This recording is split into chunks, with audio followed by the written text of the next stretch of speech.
Hello student, welcome to your channel Gyan Guru India. My name is Pradeep Singh or today we are going to discuss our new topic post-Mendelian concept of heredity. Let's start. Firstly introduction.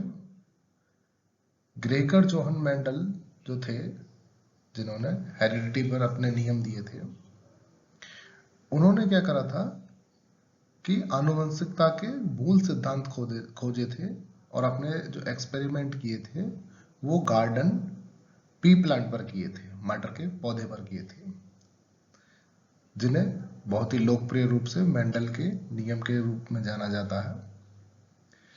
1900 में Mendel के कार्य को स्वतंत्र रूप से पुनः खोजा गया। 3 साइंटिस्टों द्वारा उसको रीडिस्कवर्ड किया गया, जिसमें से हीगो डिवरिस थे जो कि हॉलैंड के थे, कॉल कॉरेंस थे जो कि जर्मनी के थे, और एरिच टेशमार्क थे जो कि ऑस्ट्रिया के थे।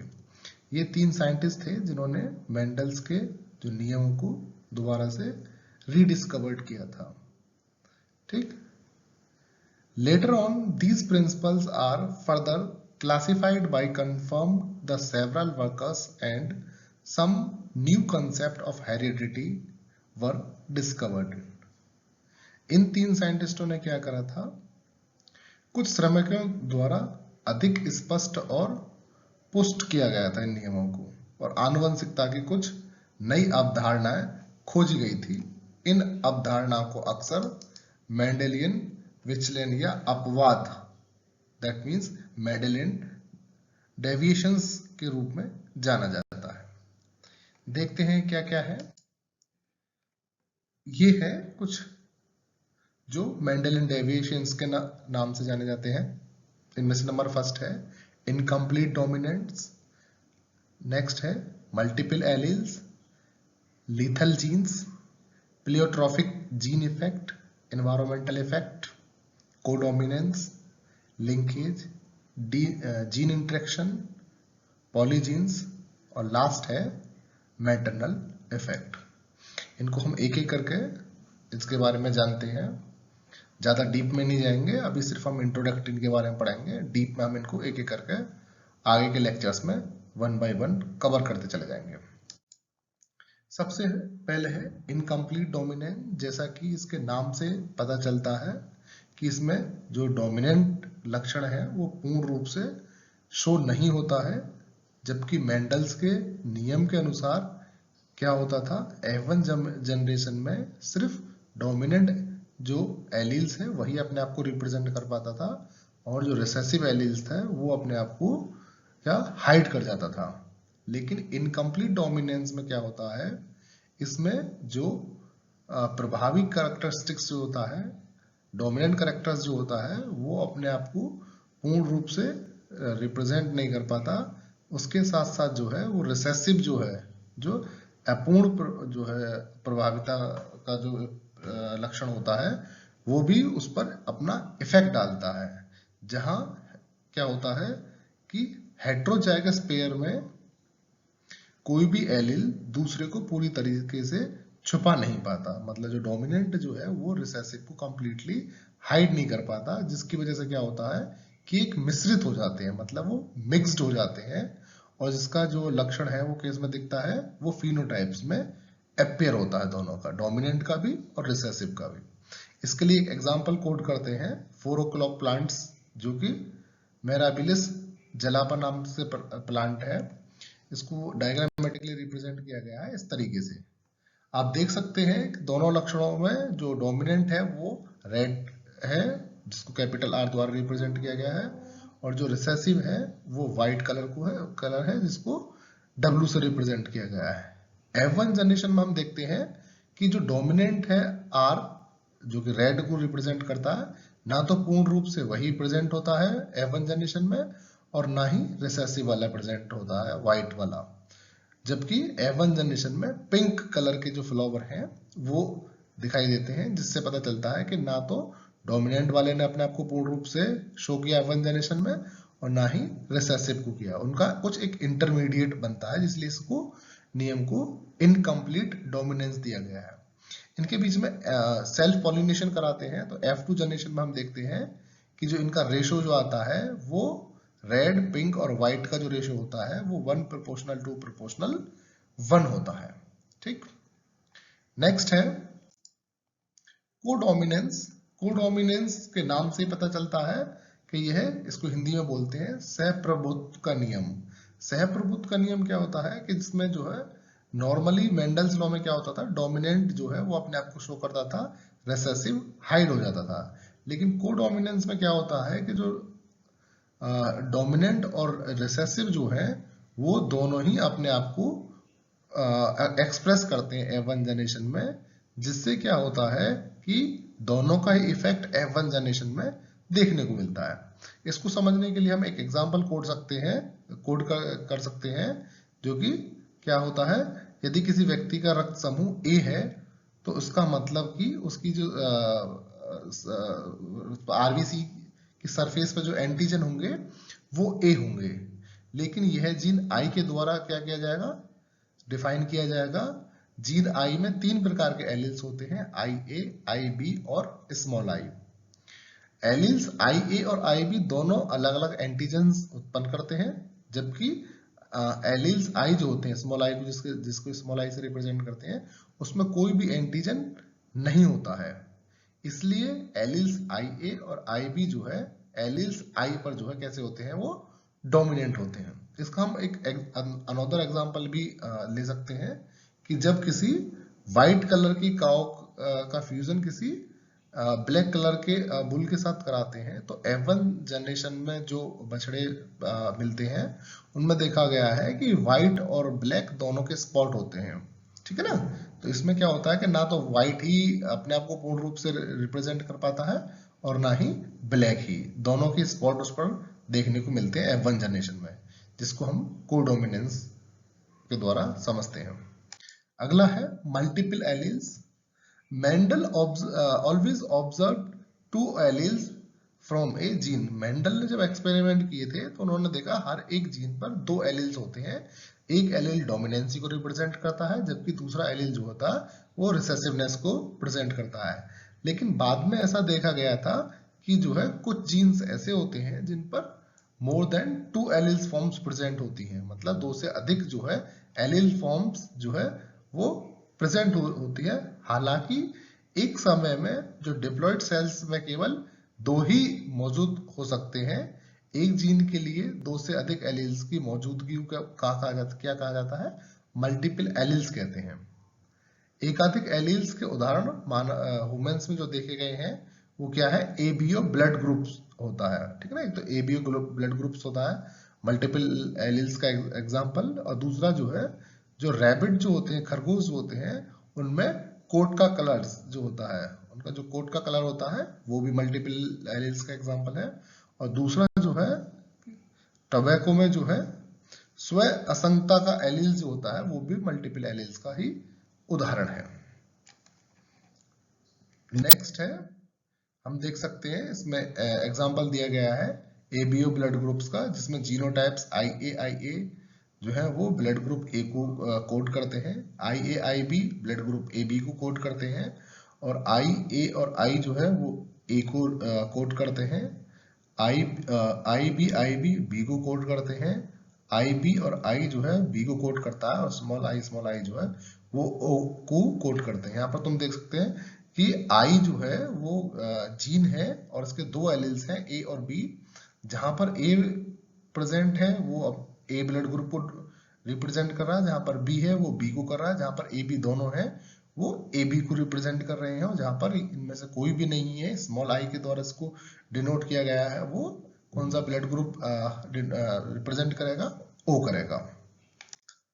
अगला देखा लिंकेज। लिंकेज जो है क्या होता है, Mendel always observe independent assortment of gene. Mendel ने क्या करते, सदैव जो है वो जीन जो है वो कैसे करे थे, स्वतंत्र वर्गीकरण देखा गया था। ठीक है, उसमें क्या हो रहा था, एक जीन दूसरे जीन को इफेक्ट नहीं कर रहा था। लेकिन बाद में 1906 में 1906 में मटर में जो है वैटसन और पुनेट नाम के जो साइंटिस्ट थे, उन्होंने देखा कि मक्के में मक्के में देखा था हचिंसन द्वारा, और ड्रोसोफिला में देखा मॉर्गन ने द्वारा लिंकेज के मामले देखे गए थे।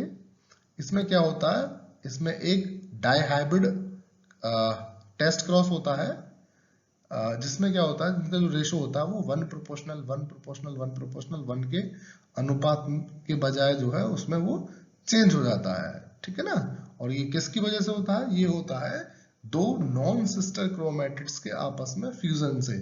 जब दो नॉन सिस्टर क्रोमैटिड्स जो है आपस में फ्यूजन करती हैं तो उनका जेनेटिक मैटेरियल जो है वो चेंज हो जाता है, ठीक है ना। और इस प्रोसेस को बोला जाता है लिंकेज। और इनके इस क्रॉस करने की जो प्रोसेस होती है उसको बोला जाता है क्रॉसिंग ओवर। अगला दे रखा है लीथल जीन। लीथल जीन का मतलब होता है दो जीन होमोजाइगस कंडीशंस में अपने जो कैरियर जो होते हैं, कैरियर्स की मृत्यु का कारण बनते हैं, उन्हें घातक जीन या लेथल जीन के नाम से जाना जाता है। मेंडल्स के जो कंक्लूजन निकले थे सभी जीनोटाइप्स में समान स्टेबिलिटी पर आधारित थे। जो लेथल जीन्स की उपस्थिति होती है वो जो रेशो आता है F1 जनरेशन में 3:1 को चेंज कर देती है, किसमें 2:1 में जो उसको चेंज कर देती है। एनिमल्स और प्लांट्स में दोनों में ही लेथल जीन्स देखने को मिले हैं। और इसका जो एग्जांपल है वो रैट में जो है पीले कोट के रंग के लिए एलील्स जो है भूरे रंग पर हावी होता है, मतलब व्हाइट कलर पर जो है येलो वाला जो है वो किस पर ग्रे कलर पर, ग्रे कलर के माइस पे जो है थोड़ा सा डोमिनेंट रहता है। जब पीले और भूरे रंग के बीच क्रॉस कराया जाता है, ग्रे के और जो है येलो के बीच में जब क्रॉस कराते हैं तो पीले और ग्रे, येलो और ग्रे कलर के चूहों का जो अनुपात आता है वो 1:1 का अनुपात होता है। इससे ये संकेत मिलते हैं कि पीला चूहा हमेशा कैसा होता है, हेट्रोजाइगस होता है, क्योंकि पीले जो होते हैं वो हेट्रोजाइगस होता है because yellow homozygous are never born because of homozygous lethality. जो पीले कलर के जो होते हैं वो समयुग्मकी मतलब होमोजाइगस की वजह से सभी कभी भी जो है समयुग्मकी घातक के रूप में पैदा नहीं होते। ऐसे जीन मेंडल द्वारा नहीं देखे गए थे, ठीक है ना। ये इनका जो है बाद में इनको ऑब्जर्व किया गया था लेथल जीन्स को। अगला आता है नेक्स्ट जीन इंटरेक्शन। नाम से पता चल रहा है कि एक जीन जो है वो दूसरे जीन के साथ इंटरेक्ट करेगा, जिसका इफेक्ट जो है वो नेक्स्ट जनरेशन में देखने को मिलेगा। जब एक जीन जोड़ी के एलील्स की अभिव्यक्ति जो है वो दूसरे जोड़े के विशिष्ट एलील की उपस्थिति पर निर्भर करती है तो इसे क्या कहते हैं, जीन इंटरेक्शंस के रूप में जाना जाता है। मेंडल ने हमेशा डाइहाइब्रिड क्रॉस में F2 जनरेशन में जो रेशियो देखा था वो 9:3:3:3:1 था, लेकिन बाद में फिनोटाइप्स अनुपात में कई चेंजेस आए जिसको डाइहाइब्रिड क्रॉस में देखा गया। और जो चेंजेस के बाद जो रेशियो आया था वो था 9:7 और 9:3:4 और 12:3:1 और 13:3 और 15:1 और 9:6:1। जो तुम्हारा मेंडल्स के टाइम में जो रेशियो आया था वो मॉडिफाइड होकर के अकॉर्डिंग टू जीन इंटरेक्शंस, मतलब जीन इंटरेक्शंस के टाइप्स के आधार पर वो रेशो जो है वो फॉलोइंग टाइप से चेंज होता चला गया क्रॉप्स प्लांट्स के अंदर, ठीक है। और ये किसकी वजह से हुआ, ये जीन इंटरेक्शन की वजह से होता है। अब देख सकते हैं जीन इंटरेक्शन को दो पार्ट में डिवाइड कर दिया गया है। एलिलिक जीन इंटरेक्शन जिसको नॉन एपिस्टैटिक जीन इंटरेक्शन भी कहते हैं, और दूसरा होता है नॉन एलिलिक जीन इंटरेक्शन जिसको एपिस्टैटिक जीन इंटरेक्शन कहते हैं। जो एलिलिक जीन इंटरेक्शन होता है वो एक ही जीन के जो डिफरेंट लोकस जो होते हैं उनके बीच में होता है, और जबकि जो नॉन एलिलिक जो होता है वो दो अलग अलग जीन्स के अलग अलग क्रोमोसोम्स के बीच में जो है इंटरेक्शन होता है, जिसकी वजह से जो नॉन एलिलिक इंटरेक्शंस कॉज्ड होता है। अगला है प्लियोट्रॉफिक ट्रॉपिक जीन इफेक्ट्स। मेंडल ने देखा कि एक जीन केवल एक कैरेक्टरिस्टिक्स को क्या करता है, ट्रांसफर करता है, एक्सप्रेस करता है या कंट्रोल करता है। बाद में ऐसे मामले देखे गए जिनमें एक जीन दो या दो से अधिक कैरेक्टर्स को क्या कर रहा है, कंट्रोल करने का काम कर रहा है। ठीक है, जैसे कि इसका कुछ उदाहरण जो है, ड्रोसोफिला में जो है सफेद आंख जो होती है उसका एक एलील्स होता है। एक एलील्स आंखों के कलर और स्पर्मेथिका के आकार और उर्वरता और जो टेस्टिस की जो मेम्ब्रेन होती है उसको भी इफेक्ट करता है। मतलब एक ही जीन जो है वो आई कलर को भी कर रहा है और किस किस को कर रहा है, शेप ऑफ स्पर्मेथिका को भी इफेक्ट कर रहा है, टेस्टिकुलर मेम्ब्रेन्स को भी कर रहा है, और इन सब के लिए एक ही जीन रेस्पॉन्सिबल है। ठीक है, अगला है पॉलीजीन्स।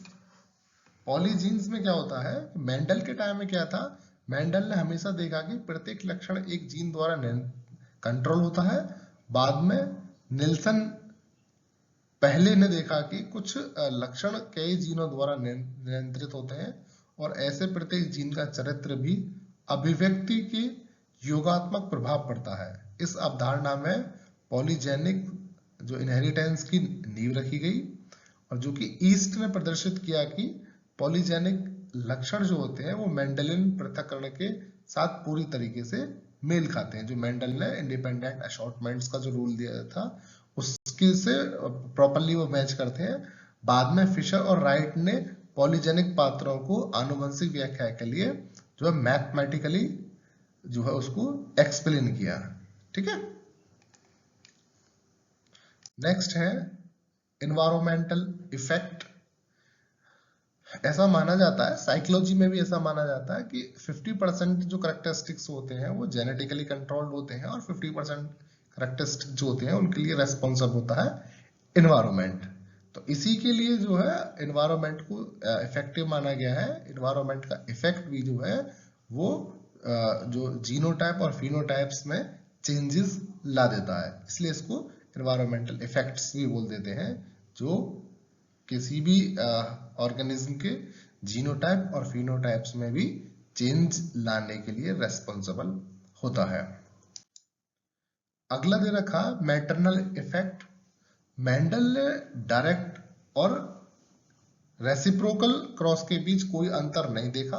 बाद में जब इसको देखा गया तो रेसिप्रोकल और जो है डायरेक्ट में क्रॉस में जो है अंतर देखने को मिला और ये महत्वपूर्ण अंतर की उपस्थिति का पता चला, जिससे साइटोप्लाज्मिक वंशानुक्रम, ठीक है ना, जिसको हम मैटरनल इफेक्ट भी बोलते हैं, का जो इफेक्ट था वो देखने को मिला था। Thank you, have a nice day.